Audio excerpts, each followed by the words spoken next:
पहिलाच दौरा? बघा, प्रधानमंत्री आहेत, देशाचे प्रधानमंत्री मुंबईत येतात.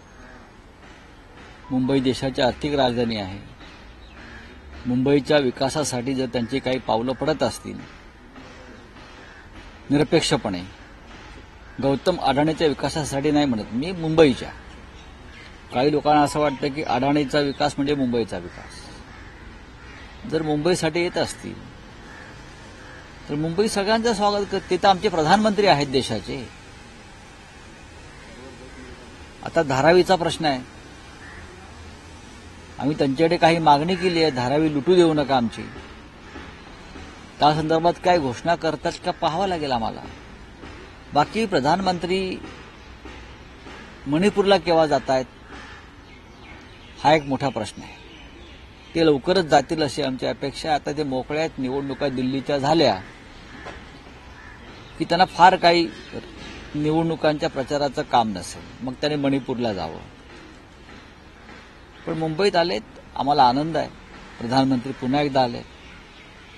कोणाला भेटणार आहेत ते? महायुतीच्या आमदारांना भेटणार आहेत. भेटू द्या, त्यांनीच निवडून आणले. मग महायुतीच्या मंचावरती ईव्हीएमचं मशीन ठेवलं पाहिजे. आज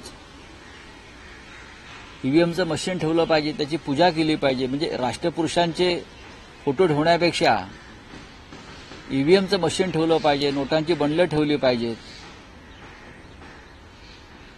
आणि मग ह्या सगळ्यांच्या माध्यमातून हा जो महायुतीला विजय प्राप्त झाला, त्या विजयाच्या शिल्पकार मग मंचावरती येतील. एकंदरीत जे काय चाललंय ते पाहत राहायचंय, बाकी काय आहे. पण राऊतसाहेब, पंतप्रधानांच्या दौऱ्यामध्ये जेव्हा महायुतीच्या आमदार आणि मंत्र्यांशी ते संवाद साधणार आहेत, अशा वेळेस मंत्री धनंजय मुंडे यांना या कार्यक्रमापासून दूर ठेवण्यात आले. आज ते परळीत आहे. असं आहे की धनंजय मुंडे यांना कार्यक्रमापासून दूर ठेवण्यात आलंय नाही आलंय याच्याविषयी माझ्याकडे अधिकृत माहिती नाही. खरं म्हणजे अजित पवार, हसन मुश्रीफ असे अनेक मंत्री, बरं का, असे अनेक मंत्री आहेत ज्यांच्यावर स्वतः आमच्या प्रधानमंत्र्यांनी भ्रष्टाचाराचे आरोप केले होते जाहीर मंचावरून. प्रफुल्ल पटेल, मग त्यांना पण दूर ठेवणार आहेत का?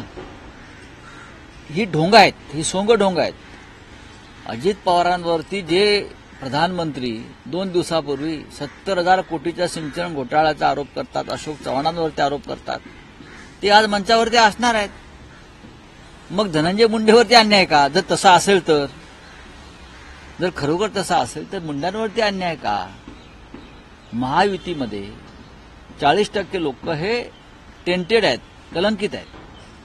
आणि ते कलंकित आहेत हे स्वतः देवेंद्रजी फडणवीस आणि नरेंद्र मोदी हे वारंवार सांगत राहिले. आता ते कसे काय मग स्वच्छ झाले? त्याच्यामुळे धनंजय मुंड्यांना एक न्याय आणि इतर मंत्र्यांना दुसरा न्याय, हा काय प्रकार आहे? हे फार संशोधनाचा विषय आहे. बीडमधली अपडेट समोर येते आहे, ज्यात वाल्मिक कराडला मकोक्का अंतर्गत त्याच्यावर कारवाई झाली आहे आणि त्याचे पडसाद परळीत उमटले आहेत. काल परळी बंद पुकारण्यात आला, आजही परळी बंदची हाक आहे. त्यांचे जे कुटुंबीय आहेत, हा लॉ अँड ऑर्डरचा प्रश्न आहे.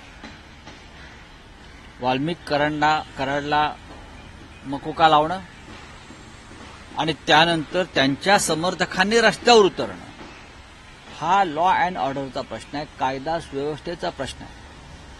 प्रधानमंत्री मुंबईत असताना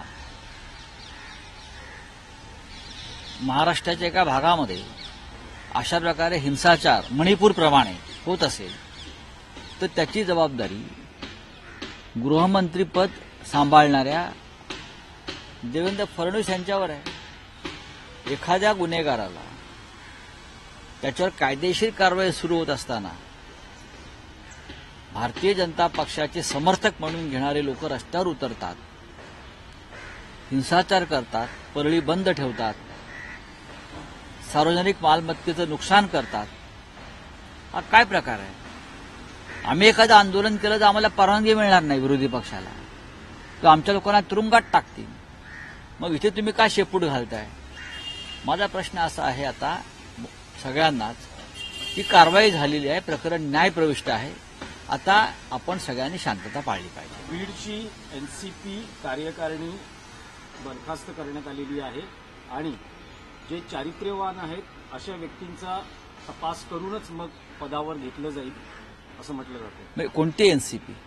अजित पवार, जे एकूण सगळं बीड आणि परळीमध्ये घडतंय. हो, पण जोपर्यंत तुम्ही धनंजय मुंडे यांना मंत्रिमंडळातून काढत नाही तोपर्यंत तुमचा या कृतीला काही अर्थ नाही. लोकांचा आक्षेप जो आहे तो आकाच्या आकाला आहे ना. त्यांच्यावरती तुम्ही कारवाई करण्याची हिंमत दाखवताय का? तरच संतोष देशमुख यांचा तपास हा निष्पक्षपाती होईल. ज्यांच्यावरती शिंतोडे उडाले ती व्यक्ती आपल्या मंत्रिमंडळात आहे, एनसीपीच्या सरकारमध्ये आहे, त्यांच्या गटामध्ये आहे, सरकारमध्ये आहे, आणि तुम्ही चारित्र्यवान व्यक्तींच्या संदर्भात चर्चा करताय. चारित्र्यवान कोणाला म्हणावं हे आता आम्हाला वर जाऊन धर्मराजाला विचारावं लागेल की चारित्र्याची नक्की व्याख्या आहे. आम्हाला परत भगवद्गीता शोधावी लागेल. त्यात श्रीकृष्णाने काही चारित्र्यावरती काय प्रवचन दिलंय का अर्जुनाच्या रथावर स्वार होऊन? आता मोठा प्रश्न आहे ना, कारण चारित्र्यवान लोक बीडमध्ये घेणार आहेत अजित पवार. मग सुरुवात कोणापासून करणार आहेत याचं उत्तर द्या. रावसाहेब, आणखी 2 प्रश्न आहेत.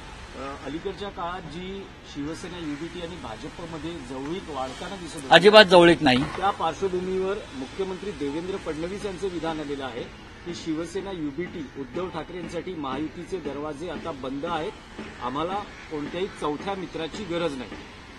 बघा, चौथा मित्र येणार नाही, नंबर 1. आणि आम्ही त्यांच्या दारामध्ये दरवाजा खटखट करायला गेलो नाही कोणीही. एकनाथ शिंदे आणि अजित पवार जे त्यांच्याकडे आहेत बरं का, ते त्यांनी जबरदस्तीने खेचून घेतलेले लोक आहेत. उद्धव ठाकरे असतील आमचे माननीय शिवसेना पक्षप्रमुख आणि आम्ही सगळे, आम्ही काय त्यांच्या पायरीवर जाऊन बसलेलो नाही आहोत. मुख्यमंत्र्यांची आणि माननीय उद्धव ठाकरेंची एखादी सदिच्छा भेट ही राजकीय भेट नसते. आपण राज्याचे मुख्यमंत्री आहात, आम्ही विरोधी पक्षात आहोत, आमचे लोकप्रतिनिधी आहेत, आमदार खासदार, ते तुम्हाला भेटणारच. तुम्ही तसं एक GR काढा की विरोधी पक्षाच्या आमदार खासदारांनी मला भेटू नये. तुम्ही एक GR काढलात म्हणजे आम्ही मोकळे झालो. पण तुम्ही या राज्याचे मुख्यमंत्री आहात, तुम्ही एका गटाचे मुख्यमंत्री नाही आहात. आणि आपल्याकडून लोकशाहीला बाधक होईल अशी कृती होणार नाही अशी आमची भूमिका आहे. प्रश्न राहिला दरवाजे बंद. तुम्हाला भाजपला आता दरवाजाच नाहीये. कोणत्याही भ्रष्टाचारानं व्यभिचारी माणसानं यावं आणि सरळ आत घुसावं अशी तुमची परिस्थिती आहे. आम्ही भ्रष्टाचारी आणि व्यभिचारी असे नसल्यामुळे आम्ही तुमच्या दारात येणार नाही. तुमचा पक्ष हा भ्रष्टाचारांचा कोठा झालेला आहे. रावसाहेब, एक आणखी प्रश्न होता की शरद पवारांवर अमित शहानी जी टीका केली त्याला पवारांनी काल उत्तर दिलं. त्यात अमित शहांचा उल्लेख त्यांनी तडीपार गृहमंत्री, तडीपार ज्याच्यावर कारवाई झाली होती असे गृहमंत्री केला. अनेक जे भूतकाळात जे गृहमंत्री झाले त्यांचीही त्यांनी यादी आणि त्यांचं कार्य त्यांनी सांगितलं.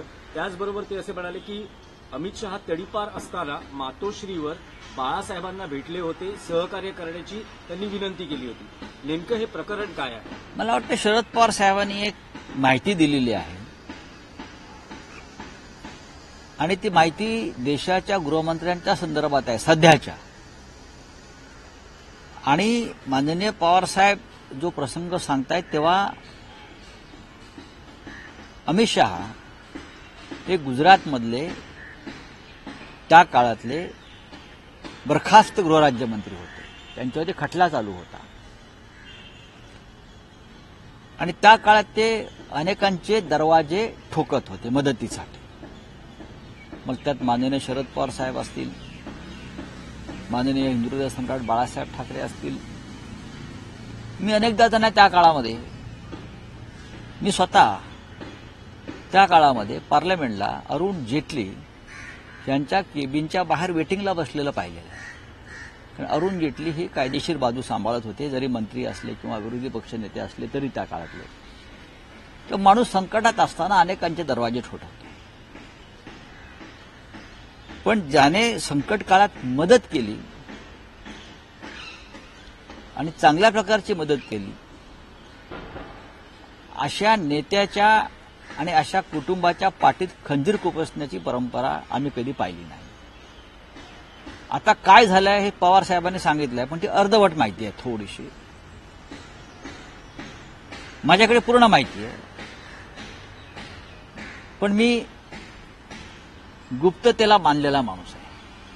काही गोष्टी या गोपनीय असतात आणि त्या शक्यतो त्याचा बभरा करायचा नसतो.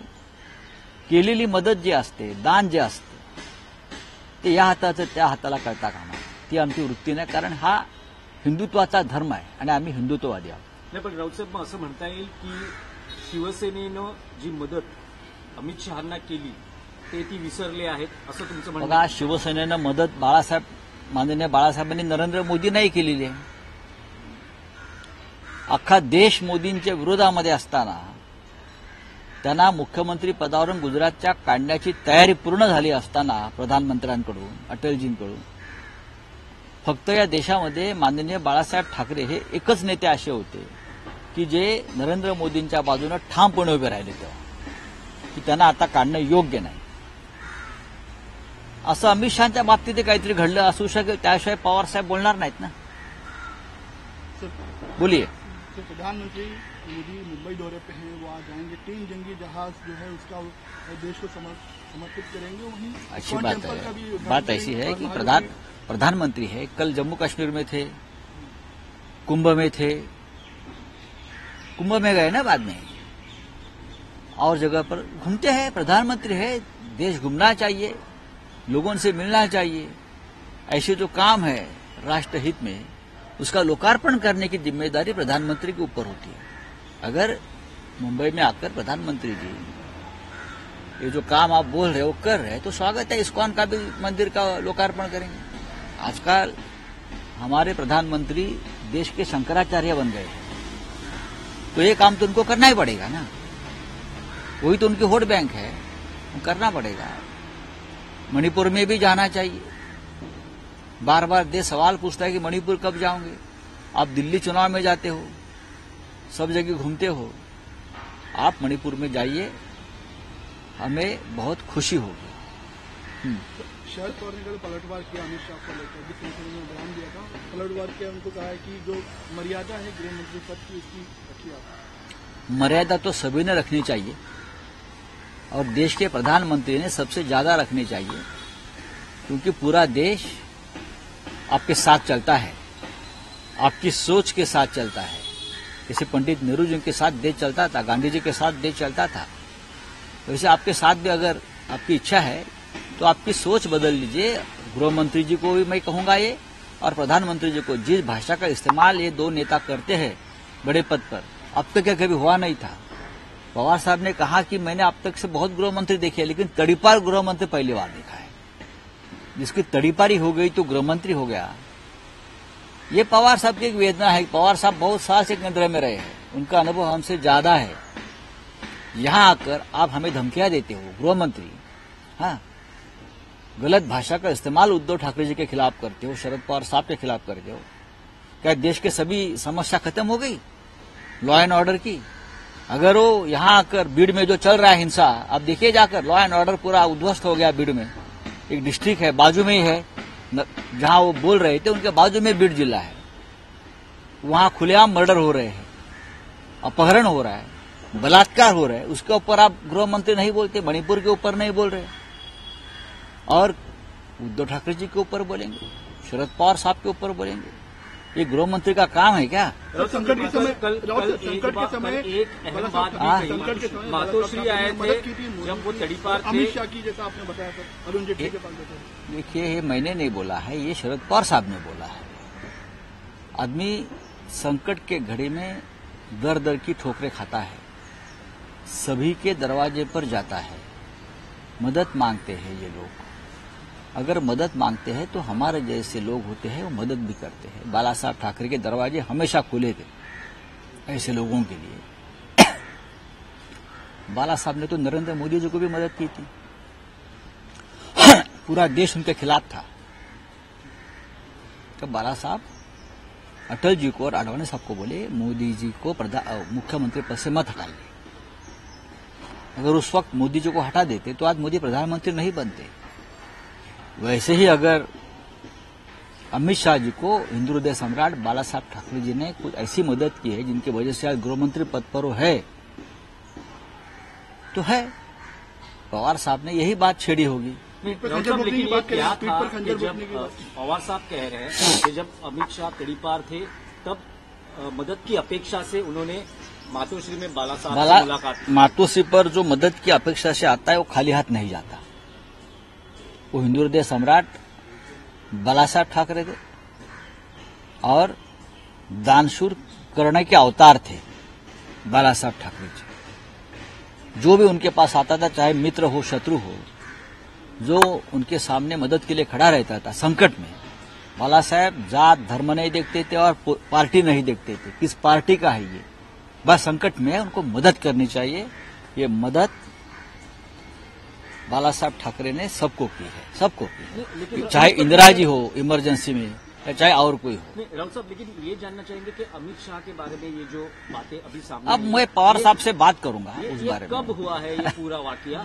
कब आए थे अमित शाह मातोश्री और बाला साहब से मुलाकात की? अभी देखिए, ये कल पवार साहब ने ये बात छेड़ी है, शरद पवार साहब ने बात छेड़ी है।